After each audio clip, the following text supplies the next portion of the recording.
Friends, book reading session में आप सभी का स्वागत है। और आज है हमारा चैप्टर 6 और ऑलरेडी 5 दिन के जो चैप्टर थे वो मैं यूट्यूब पे अपलोड कर चुकी हूँ और आज 6th चैप्टर है। बहुत ही इम्पॉर्टेंट चैप्टर, लेकिन उससे पहले मैं कुछ चीज़ें आप लोगों के साथ शेयर करना चाहती हूँ। जैसे कि आप जानते हैं कि ये जितने भी चैप्टर्स हैं मैं वो कंप्लीट नहीं पढ़ती हूँ, मैं सिर्फ बुक की समरी दूंगी। आपको ये बुक ख़रीदनी है, अपने पास रखनी है, जिससे ये जादू हमेशा आपके पास रहे, क्योंकि बहुत बरसों से हम कंप्लेनिंग मोड में हैं और अब हम अपनी ज़िंदगी को एक सही डायरेक्शन में लेके जा रहे हैं और उसके लिए थोड़े से एफ़र्ट्स लगेंगे। और उन सभी एफ़र्ट्स के लिए आपके पास अगर बुक रहेगी तो आपके लिए वो सारी चीज़ें आसान हो जाएगी। रोंडा बन ने बहुत ही खूबसूरत बुक द मैजिक लिखी है, जिस पे ये सारे सेशंस इसी में से देखकर मैं रीड करती हूँ। मेरी ज़िंदगी में बहुत सारे बदलाव पॉजिटिवली मैजिकली इस बुक के ज़रिए आए हैं। मेरा ऐसा था कि हमेशा कंप्लेन कोई भी चीज़ में अच्छाई नहीं दिखती थी, लेकिन जब से ये चैप्टर्स को मैंने समझा है और इसकी सारी एक्सरसाइज की है, अगर वर्स से वर्स सिचुएशन भी है तो मुझे उसमें अच्छाई मिल जाती है। और जो पहला चैप्टर हमारा है जिसमें हम नियामतें गिनते हैं, वो शायद कितने ही महीनों हो गए हैं, एक दिन भी ऐसा नहीं हुआ कि मैंने वो नियामतें ना गिनी हो, और एक दिन भी ऐसा नहीं हुआ कि मुझे वो गिनने के लिए नियामतें ना मिली हो।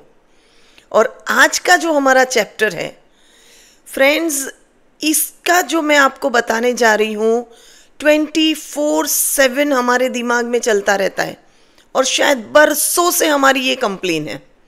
नौकरी अच्छी नहीं है, बिजनेस अच्छा नहीं चल रहा है, लोग अच्छे नहीं हैं, स्टाफ अच्छा नहीं है, मैं जिस जगह पे काम करती हूँ या काम करता हूँ वो जगह अच्छी नहीं है।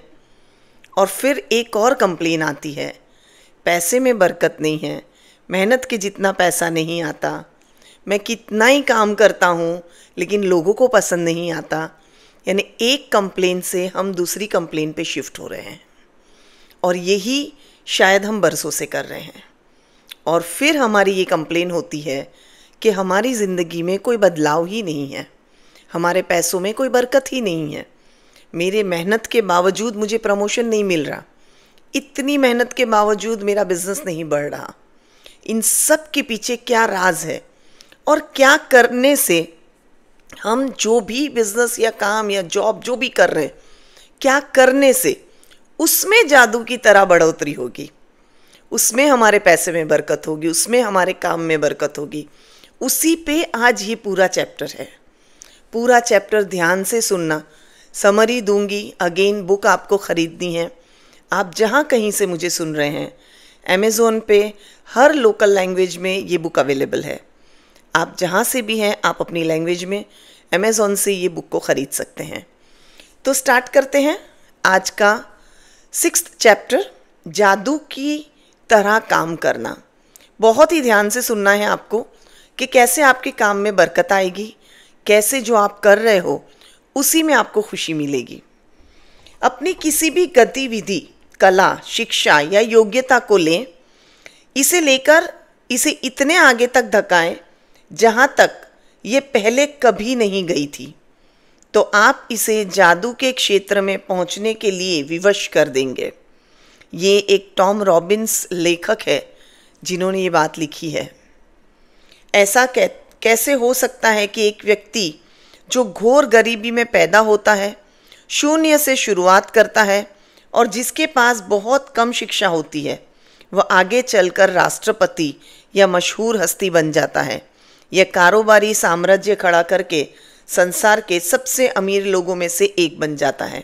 ऐसे बहुत सारे हमारे पास एक्सपीरियंस भी कह लो या एग्ज़ाम्पल भी कह लो, ऐसे लोगों को भी हमने देखा है, कई सारे एक्टर्स को भी हमने देखा है, कई सारे स्पोर्ट्स पर्सन हैं जो बहुत गरीबी में से आए हैं, लेकिन कैसे उनके रास्ते खुलते हैं और कैसे वो एक जानी मानी हस्ती बन जाते हैं, उसके पीछे का क्या राज है। और ऐसा क्यों होता है कि दो लोग एक ही कैरियर में शुरुआत करते हैं, लेकिन एक का करियर सफलता की बुलंदियों को छू लेता है, जबकि दूसरा व्यक्ति काम करके निढाल हो जाता है लेकिन जी तोड़ कोशिशों के बावजूद सफल नहीं हो पाता। हमारे सामने की बात है, हमने कई बार ऐसा देखा है कि हमारे साथ भी जिन्होंने करियर स्टार्ट किया है, या तो हम आगे निकल गए या वो आगे निकल गए। ऐसा क्यों होता है? यदि आप सफलता पाना चाहते हैं या अपनी नौकरी या कारोबार में अवसर, प्रमोशन, धन, जबरदस्त विचार, प्रेरणा और प्रशस्ति जैसी अच्छी चीज़ों को बढ़ाना चाहते हैं, तो अपनी नौकरी या कारोबार के लिए कृतज्ञ होना अनिवार्य है। अगर आप ये सभी चीज़ें चाहते हैं तो आप अभी जो भी कर रहे हैं उसके लिए शुक्राना देना बहुत ज़रूरी है। जिसके भी पास कृतज्ञता नौकरी के कारोबार के लिए है उसे अधिक दिया जाएगा और वो समृद्ध होगा।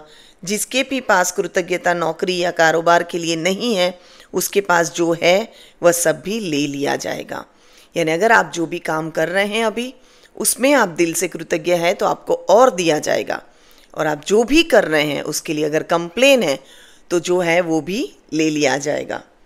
जब आप अपने कारोबार के लिए कृतज्ञ होते हैं तो आप खुद से ही अपने काम में अधिकतम मेहनत करेंगे, और जब आप अपने काम में अधिकतम मेहनत करते हैं तो अपनी और आने वाले धन तथा सफलता को बढ़ा लेंगे। यदि आप अपने कारोबार के लिए कृतज्ञ नहीं हैं तो आप स्वतः ही इसमें कम मेहनत करेंगे। इस तरह जब आप कम देते हैं तो आपको मिलता भी कम है और आपकी और आने वाली चीज़ें भी कम हो जाती है। फलस्वरूप आप अपने कामकाज से कभी खुश नहीं होंगे। अगर हम कंप्लेन करते हैं कि अरे यार आज तो बहुत सारा काम है, आज तो मैं थक गई हूँ या मैं थक गया हूँ, मैं क्या करूँ, मेरी किस्मत में तो सिर्फ काम करना लिखा है, तो धीरे धीरे आपके कारोबार में आप देखोगे कि कमी होती जाएगी, आपके पैसों की बरकत चली जाएगी। आप कृतज्ञता की जितनी मात्रा देते हैं उसी अनुपात में आपको प्रतिफल मिलता है। आप जितना शुक्राना देंगे आपको फलस्वरूप उतनी ही कामयाबी मिलेगी। आपको अपने कामकाज से प्रेम करना चाहिए, चाहे वो जो भी हो, और आपको अपने काम पर जाने को लेकर रोमांचित होना चाहिए। इससे कम से कभी समझौता ना करें। यदि आप अपनी वर्तमान नौकरी के बारे में ऐसा महसूस नहीं करते हैं या अगर यह आपके सपनों की नौकरी नहीं है तो ऐसी नौकरी पाने का अचूक तरीका यह है कि पहले अपनी वर्तमान नौकरी के लिए कृतज्ञ बने। मैं यहाँ आपके साथ मेरा एक एग्जाम्पल शेयर करूँगी कि मैं जब कनाडा शिफ्ट हुई मैं बहुत ज़्यादा कंप्लेनिंग मोड में थी। मैं कहाँ आ गई, कैसे देश में आ गई, मेरा तो इंडिया बहुत अच्छा था, अल्हम्दुलिल्लाह इंडिया बहुत अच्छा है, लेकिन जिस तरह से मैं वहाँ जीती थी और यहाँ की जो लाइफस्टाइल थी उसमें मेरा कंप्लेनिंग मोड बहुत ज़्यादा एक्टिव था। और तब मैंने ये महसूस किया कि धीरे धीरे मेरे क्लिनिक में पेशेंट आने कम हो गए। मेरी कोचिंग के लिए मैं इतनी मेहनत करती थी लेकिन फिर भी उतने क्लाइंट नहीं कर पाती थी जितने मैं करती थी। जब मैंने ये सारे चैप्टर्स को पढ़ा, इस चीज़ को समझा, मुझे धीरे धीरे समझ में आने लगी ये देश से कोई लेना देना नहीं है। मैं इंडिया में थी तब भी देने वाला ज़ात अल्लाह की थी, कनाडा में हूँ तब भी देने वाली ज़ात अल्लाह की थी। फ़र्क ये आ गया था कि तब जो ज़किया थी वो शुक्रगुजार ज़किया थी और आज जो ज़किया है वो कंप्लेनिंग ज़किया है।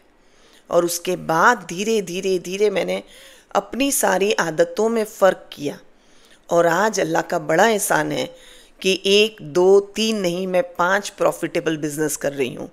और आज मैं अल्लाह की बहुत शुक्रगुजार हूँ कि उसने मुझे जिस तरह से इंडिया में नवाजा था उसी तरह से आज वो मुझे कनाडा में भी नवाज रहा है। आज ही ये कल्पना करें कि आप एक अदृश्य मैनेजर हैं।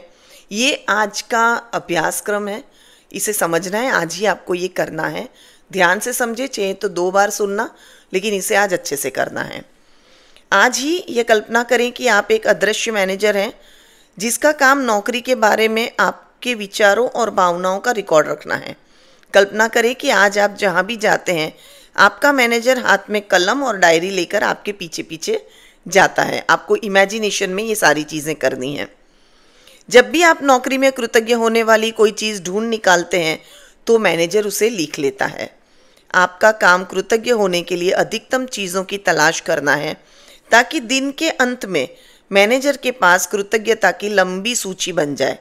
यह सूची जितनी लंबी होती है, आपका अदृश्य मैनेजर आपके धन, कामकाज में सफलता, अवसरों, आनंद और संतुष्टि में उतना ही अधिक जादू कर सकता है। यहाँ पे हमें सुबह में इमेजिन करना है कि हमारे साथ एक ऐसा मैनेजर है जो जितनी कृतज्ञता हम दे रहे हैं वो लिखते जा रहे हैं, और रात तक हमारे को जितने भी मौके मिलते हैं कृतज्ञ होने के, यानी शुक्राना अदा करने के, उतने मौके हमें लेने हैं और शुक्राना फील करना है। मैं एक एग्ज़ाम्पल देती हूँ। जैसे मैं ये रिकॉर्ड करने बैठती हूँ तो मैं दिल से शुक्रगुजार होती हूँ कि अल्लाह तेरा शुक्र है, तूने मुझे इतनी सलाहियत दी है, तूने मुझे ये बताया है कि मुझे इस रास्ते पर चलना है और मैं लोगों तक पहुँचा सकती हूँ। मैं बहुत शुक्रगुजार हूँ कि मेरे ये वीडियो उन लोगों तक पहुँच रहे हैं जिन्हें इसकी ज़रूरत है, जो इसे शेयर कर रहे हैं, जो इसे पसंद कर रहे हैं। मैं आप सभी की दिल से शुक्रगुजार हूँ। अल्लाह तेरा शुक्र है, मेरे पास कैमरा है, माइक है, लाइटिंग है, मेरे सपोर्ट सिस्टम में मेरा बेटा है, बहुत सारी चीज़ें हैं जिसकी वजह से ये रिकॉर्डिंग मेरी आसान हो जाती है। और अल्लाह तेरा शुक्र है कि यूट्यूब और सोशल मीडिया जैसे प्लेटफॉर्म है जहां हम अपने वीडियो रिकॉर्ड करके अपनी दिल की बात दुनिया के कोने कोने तक पहुंचाते हैं। इसी तरह मैं इमेजिन करती हूँ कि मेरा मैनेजर जो मुझे दिख नहीं रहा वो मेरे शुक्राने को लिख रहा है। ऐसे ही आपका जो भी काम है उसमें शुक्रगुजार होने के लिए आप क्या कर सकते हैं? छोटी छोटी चीज़ें। आज आप अच्छे से उठ गए, शुक्र है। आज आपको टाइम पे बस मिल गई, आपकी गाड़ी से आप टाइम पे ऑफिस पहुंच गए, आपने अपने बिजनेस के लिए कोई स्टेप लिया। जो भी रीज़न आपके मिलते हैं उस रीज़न को ढूंढकर आपको शुक्राना देना है। जब भी आप कृतज्ञ होने के लिए कोई चीज़ खोजें तो हर बार अपने अदृश्य मैनेजर को लिखने के लिए विवश करते हुए ये कहे, मैं किसके लिए बहुत कृतज्ञ हूँ। यानी हमें लिखना है, उन्हें ऐसे बताना है कि आपको लिखना है कि मैं कैमरा के लिए बहुत कृतज्ञ हूँ कि मेरी रिकॉर्डिंग बहुत अच्छी हो रही है। मैं माइक के लिए बहुत कृतज्ञ हूँ क्योंकि मेरा आवाज़ बहुत अच्छे से रिकॉर्ड हो रहा है। मैं सोशल मीडिया के लिए बहुत कृतज्ञ हूँ क्योंकि मेरे वीडियो आप तक पहुँच रहे हैं। आपका मैनेजर आपको जितनी गहराई से कृतज्ञता महसूस करते देखता है वो आपके कामकाज में उतनी ही जल्दी जादू करने के लिए प्रेरित होगा और आपके जीवन में अधिक जादू प्रकट हो जाएगा। वैसे ये संभव है कि आप एक दिन में ही अपने कामकाज के लिए इतनी सारी कृतज्ञता महसूस कर लें कि परिस्थितियाँ तुरंत बेहतर नज़र आने लगे। ये बहुत मुमकिन है कि एक ही दिन में आप इतना सारा ढूंढ लें कि आपको बदलाव दिखने लगे। फ्रेंड्स, आज ये एक्सरसाइज आपको करनी है। अगर आप ये मेरा वीडियो रात में देख रहे हैं तो सुबह से देखना, दूसरे दिन भी देखना, और दूसरे दिन से पूरा दिन जो भी आप काम कर रहे हैं उसके लिए आप दिल से शुक्रगुजार हों। अगर आप स्टूडेंट हैं, अगर आप हाउसवाइफ हैं, तो आप अपने घर के लिए कृतज्ञ हो सकते हैं, आप अपनी स्कूल के लिए कृतज्ञ हो सकते हैं, बुक्स के लिए कृतज्ञ हो सकते हैं, किचन, खाना, इलेक्ट्रिसिटी, बहुत सारी ऐसी चीज़ें मिल जाएगी जिसके लिए आप अपने मैनेजर को कह सकते हैं कि प्लीज़ ये शुक्राना ज़रूर लिखें। तो ये एक्सरसाइज आपको करनी है, दिल से करनी है। आप जो भी काम कर रहे हैं उसमें आपको जादुई तरह से बदलाव दिखने लगेगा। और लास्ट मैं जादुई अभ्यास क्रमांक पढ़ूंगी आज का, जो आप ध्यान से सुनेंगे। जादुई अभ्यास क्रमांक 6, जादू की तरह काम करना। जादुई अभ्यास क्रमांक 1, अपनी नियामतें गिने, 10 नियामतों की सूची बनाएं। लिखें कि आप क्यों कृतज्ञ हैं। अपनी सूची दोबारा पढ़ें और हर नियामत के अंत में कहें धन्यवाद, धन्यवाद, धन्यवाद। यानी हमें रोज़ अपनी नियामतें गिननी है, बिला नागा, एक भी दिन का गैप नहीं होना चाहिए। आज ऑफिस में काम करते समय यह कल्पना करें कि एक अदृश्य मैनेजर आपका पीछा कर रहा है और जब भी आप कृतज्ञ होने के लिए कोई चीज़ खोजते हैं तो वो उसे लिख रहा है। आज आपका काम अपनी नौकरी में ज़्यादा से ज़्यादा चीज़ों की तलाश करना है जिनके लिए आप कृतज्ञता महसूस कर सकें। जब भी आप कृतज्ञ होने के लिए कोई चीज़ खोजे तो यह कहकर अपने मैनेजर से उसे लिखवा ले कि मैं क्या के लिए कृतज्ञ हूँ, फिर ज़्यादा से ज़्यादा कृतज्ञता महसूस करें, जिसके एग्जाम्पल हमने देखे। आज ही आपको ये एक्सरसाइज करनी है, पूरा दिन करनी है। जितने मौके मिले वो सभी मौक़ों पे आपको ज़्यादा से ज़्यादा शुक्राना फील करना है। आज रात सोने से ठीक पहले अपना जादुई पत्थर एक हाथ में थामें और दिन भर में हुई सबसे अच्छी चीज़ के लिए जादुई शब्द धन्यवाद धन्यवाद कहें। अगेन जो हम जादुई पत्थर की एक्सरसाइज करते हैं, रोज़ रात को सोने से पहले पूरा दिन की सभी अच्छी चीज़ें याद करनी है और सबसे अच्छी चीज़ के लिए दिल से शुक्राना देना है। मेरा कहने का मतलब और इस बुक में जो लिखा है वो यही है कि सुबह हो शुक्राने से, रात हो शुक्राने से, और फिर ज़िंदगी हो शुक्राने की। तो ये आप सारी एक्सरसाइज करें और इंशाअल्लाह आपकी ज़िंदगी में आपको बदलाव दिखेगा। और इसी के साथ ये चैप्टर यहाँ ख़त्म करती हूँ। मिलते हैं कल चैप्टर 7 में, देखते हैं और क्या जादू हमारा इंतज़ार कर रहा है। Stay connected. उन सभी के साथ इस वीडियो को शेयर करें जिन्हें इस जादू की बहुत ज़्यादा ज़रूरत है। Thank you, thank you, thank you.